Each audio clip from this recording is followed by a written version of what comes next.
You have a website and you can only do one thing. Where would you spend your time? I would spend my time rewriting their SEO titles. 100%, like no questions asked. Welcome back to Duo On Air. I'm Abby. And I'm Courtney. And we're the X agency turned entrepreneurial team that puts the Duo in Duo Collective. Our boutique organic marketing agency specializes in SEO, social media strategy, and branding. We're an everyday pair of business besties / marketing experts obsessed with helping our community learn more about what it takes to run a business. Which is why on Duo On Air, we're not holding anything back. We're giving you all the info we know about how to grow your business organically so you can be the confident CEO you were made to be. And how to navigate life as a small business owner. Whether it's on your own or with your best friend by your side, so grab your coffee or your mimosa, we don't judge, and settle in for a quick value-packed episode of Marketing Tips. Welcome back to the Duo On Air podcast. This is episode number 62, and I'm going to be walking through and digging into one of the biggest SEO questions we get asked about all the time. How do I write a proper meta description for my website? And if you don't know what that is, just hang on because I'll explain it all for you and remove all of the crazy jargon so that it doesn't have to be stressful. It's just going to be me today. We have a lot of podcasts to batch as Courtney is going on maternity leave soon, and we want you just to continue to hear our voices throughout that entire time, and we want her to spend all that time snuggling that sweet baby. So we have just lots and lots and lots to batch. So every once in a while, I might be popping on with a little solo episode about SEO for everyone. And yeah, it's always weird. Only doing it is one half of the duo. So bear with me. But let's dig into this. I'm super excited to talk about this. I think metadata is something people are always feeling stressed about doing the correct way. And I'll let you in on a little secret. There is no perfect way to do this.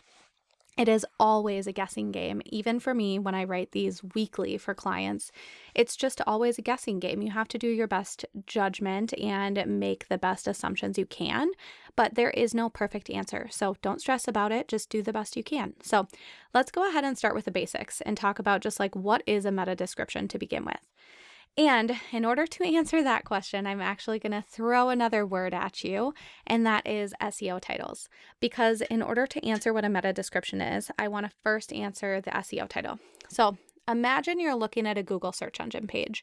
Each result that you see has that blue headline and then the black subtext underneath. That blue headline is called your SEO title, and that black text underneath is called your meta description. And each and every page of your website is going to have its very own SEO title and its very own meta description. And you absolutely should be writing this yourself and not letting your website provider automate this data. Automations are really great, and when they're set up properly for pages like product pages or blog catch-alls, like used in those instances when you might forget to set it up, they're really great to be there. But we usually find that when you write these yourself, they're going to perform better. It doesn't take that much time if you just put it into your process of updating a new page, adding a new product, adding a new blog. It really doesn't take that long. And if you do use those automated like little setups for your SEO titles and meta descriptions, we often find that they're way too long because a lot of times those automated auto-populated responses will end up being page title plus brand name. And especially if you have a really long brand name, that immediately can get super long. And in my opinion, you do not need your brand name on every single page of your website. It's just not necessary. And we'll talk a little bit more about that in a second. So the first thing that I want to talk about are different things that you should remember when you're writing your SEO titles. Remember, that is that blue headline that you see on a Google search engine page. These are about 50 to 60 characters. It is not based on length. It's not based on character count. It's actually based on length. So some words are fatter than others. So because of that, it might take more like 50 characters. If you use a lot of words that are letters that are really skinny, it'll take like 60 characters. So it's really just based on length. And that's why it's really nice to have a tool to kind of test this. And a lot of web providers, when you're entering in your SEO titles and meta descriptions, it'll show you exactly what it looks like. It has a little preview box where you can see it. Honestly, I don't think there's a website provider out there that doesn't allow have this capability. You'll also want to use keywords as early as possible. So get them in front if you can. That's always better. That will help you rank higher for that specific keyword. You also want to use title case to stand out. So capitalize the first letter of each word. If you go and just like browse a Google search engine page and go peek at them, you'll notice that if you see a few that don't use title case, you'll notice that they don't stand out as much. Your eyes immediately gravitate towards the title case ones. So that is just a best practice to make sure that you get some more eyes on your content. And then think of this title like a paid ad. How can you write this SEO title like a headline to entice people to click through?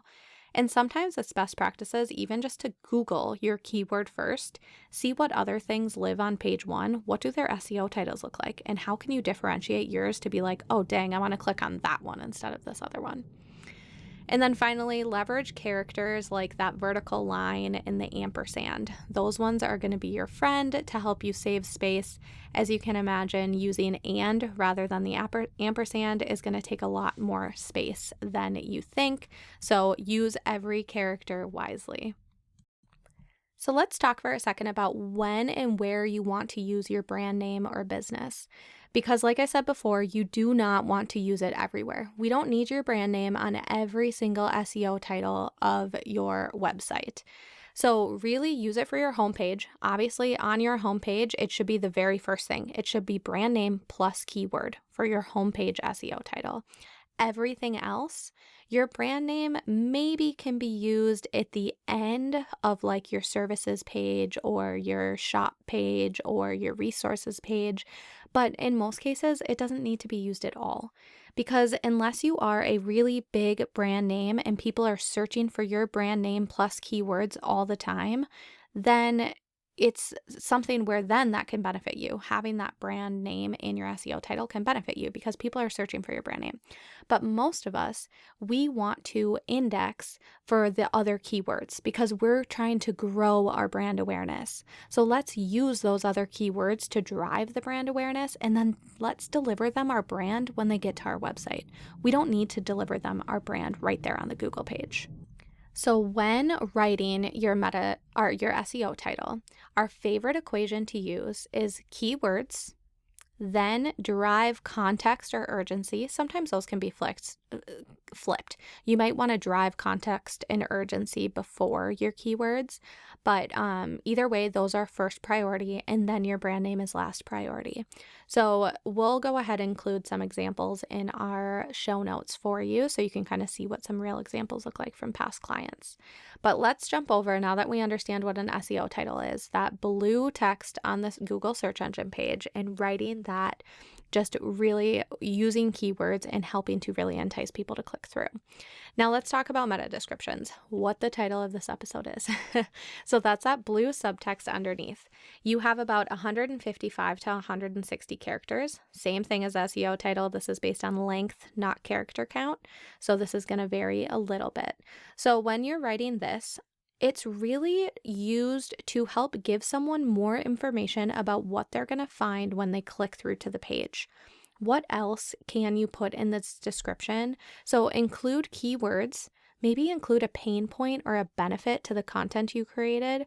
Why would they click on your page versus someone else's? And then always include a call to action. Like, what are they going to find? Are they going to listen to your podcast episode? Are they going to read about tips? Are they going to download a free resource? Include a call to action and give them transparency on what they're clicking through to. People hate clicking through to something and getting something unexpected. They'll immediately bounce back out. So when these are written really well, you will actually increase the time spent on your website because people know that they're clicking through to the content that they expect. And when you increase time on your website, you're bettering your SEO because that betters your analytics, it betters your engagement. Overall, it's creating a better user experience. And user experience is absolutely a factor taken into account when Google is deciding how to rank your website. Now, there's something I really want you to remember because this is actually going to take away all the stress from this little SEO optimization and just the stress you might feel about writing your own SEO titles and meta descriptions. SEO titles are ranking factors. meta descriptions are not a ranking factor. This has actually been confirmed by the head of search at Google, so you don't need to question it. It's actually true. It's out there. Google confirmed it. So what does this mean? Although it's a best practice to use keywords in your meta description, it's not actually going to affect where you rank on the page. And if you have absolutely no idea what I'm talking about right now, I'm talking about the physical position on a search engine page. So each search engine page, when you type a keyword into Google and you're delivered to that search engine page, each page has about 10 organic, non-paid listings until you get to page 2. So if you are ranking in position 84, for example, that means you're on page 9, considering that there's 10 listings per page. So no one is likely going to dig that far to find you if you are on page 84. So if you are ranking somewhere in a really low or a really high position and we want to focus on boosting your rankings, you're actually going to focus on writing your SEO titles, not your meta descriptions. Don't worry about your meta descriptions because those are not going to dictate where you rank on a search engine page, but your SEO titles are. So SEO titles are one of my absolute favorite things to optimize for my clients. I do those first before I do anything else because they see the biggest effect. They are like the lowest hanging fruit in SEO optimization world. So if someone had to ask me, you have a website and you can only do one thing, where would you spend your time? I would spend my time rewriting their SEO titles. 100%, like no questions asked. These make a huge impact in how you rank and what you rank for. And in order to write them really well, you also need to write them with the correct keywords. Because if you're writing your SEO titles with keywords that no one's searching for, still no one's going to find you. So you need to be using the right keywords, but these really have a big impact on where you sit. So let's talk about a few more ways to make your life easier. Some of my favorite tools to use when writing these things for our clients are, one is called MRS Digital. So just Google it. I also will link it in the show notes so that you can see it. MRS Digital has an SEO title and meta description mockup so that when you're writing them yourself, you can actually test length, how it's going to look. It'll show you everything from the URL slug to the SEO title to the meta description. I use this all the time when I'm writing them by hand by myself because sometimes I'm not always in my client's website platform provider, and it can also be kind of time consuming to bounce from page to page to page. So just using this MRS Digital tool can be really helpful to keep me in one place and kind of save a little bit of time. So that's one of my favorite tools when I'm writing them by hand by myself. My other favorite things to use are AI tools. I love using AI tools and ChatGPT for writing meta descriptions specifically because I know they're not ranking factors, right? So let's save a little bit of time and make our lives easier. So Ubersuggest actually just opened an all new labs tab where you can get a personalized AI writer for specific things like SEO titles, meta descriptions, H1 headlines. And so you just enter in what your page is all about, your SEO title, and then you'll enter in the keyword you want to rank for, and it gives you 3 different meta description options to choose from. And usually I'll like maybe most of one and then I'll make a couple tweaks and be done. Maybe I'll combine 2 of them, but it's a really awesome starting point. I also really love to use ChatGPT. So if I'm not going to use Ubersuggest, sometimes ChatGPT can be even better because I can ask it more specific information. And if you haven't already, we have a whole podcast episode on ChatGPT. So go ahead and go back and listen to that one if you have no idea what I'm talking about. But basically this AI tool, I'll write in there and I'll say, hey, give me 5 options of a meta description for a web page in this industry using this keyword. The more specific you can get with your ask, the better the data you'll get back. And I always love saying 5 options or 3 options because I always want a variety. If you don't ask it to give you multiple options, it'll only give you one. And usually I'm not going to like the first one it gives me. So I like to have a few different options. Now, finally, those are my favorite tools, but there are a couple things that I want to point out because almost every time I do an SEO audit for my clients, there are pages that are commonly forgotten when it comes to writing this data. And most of these pages all lie in category pages.